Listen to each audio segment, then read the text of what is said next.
The ultimate goal for human spaceflight is sending a person to Mars. It's not an easy task, though. The journey to Mars with current rocket technology takes about 6 months. Then, astronauts would spend about 2 years on the surface, before making their 6-month journey back to Earth. A trip like this has serious consequences for the human body, especially your bones. Your bones? But why? Living in less gravity causes your bones to break down and become weaker. That doesn't make sense. Astronauts travel in space all the time, right? Yes, but they lose about 1 to 2% of their bone per month. Why do bones get weaker with less gravity, and how can we prevent bone loss? On Earth, we are adapted to 1 g of gravity pulling us towards the center of the planet. On a mission to Mars, a total of 1 year of the trip will be spent in weightlessness. Astronauts could lose between 12 and 24% of their bone. Then, once the astronaut reaches Mars, they will be living in 40% of the Earth's gravity. We don't even know how much additional bone they'll lose. Every time you take a step, jump, or flex a muscle, you put stress on your bones. That stress damages them and causes tiny microfractures. Don't worry, this is a good thing.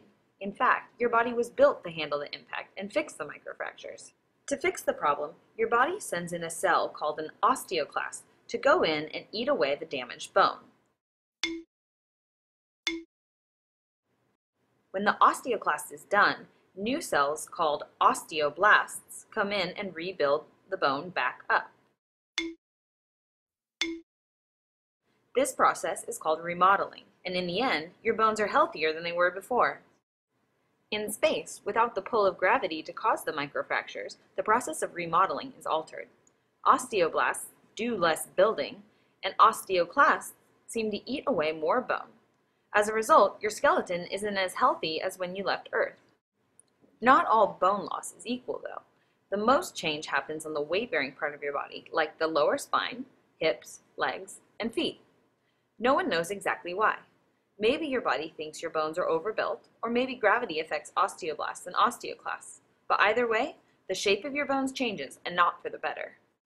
If you look at the cross-section of your bone, this constant eating and rebuilding causes the shape to change. Bones can be thought of as cylinders, with a hard, thick outer shell called cortical bone, and a spongy center called trabecular bone. In space, the wall of cortical bone gets thinner with time. This process is normal and happens as we age, but in space, it's accelerated. Change also happens to the trabecular bone. The spongy interior web gets thinner, making it less able to handle load. Let's do a demo to test whether thinner bones are weaker. Here we have a rolled up piece of paper. This one represents the cross-section of a normal bone.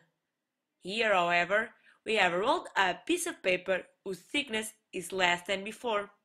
This one represents a bone which has been on a mission to Mars and is thinner. Let's add some weight to the top and see what happens.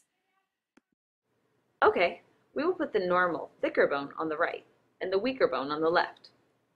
Initially, both bones are able to carry the weight up to 10 pounds. However, when we increase the load to 12.5 pounds, the weaker bone buckles.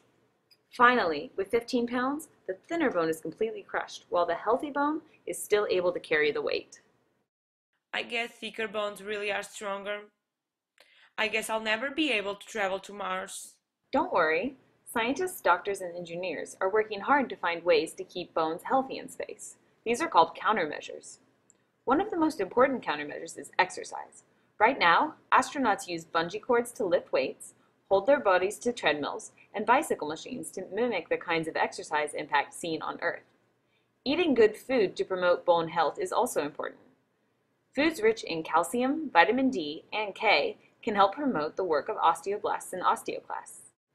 It's also possible for astronauts to take medicine to promote healthy bone remodeling and help keep the bone's chemical balance similar to Earth levels. One exciting countermeasure is the use of artificial gravity. Artificial gravity can be achieved by spinning a spacecraft, or a portion of it, like a bed.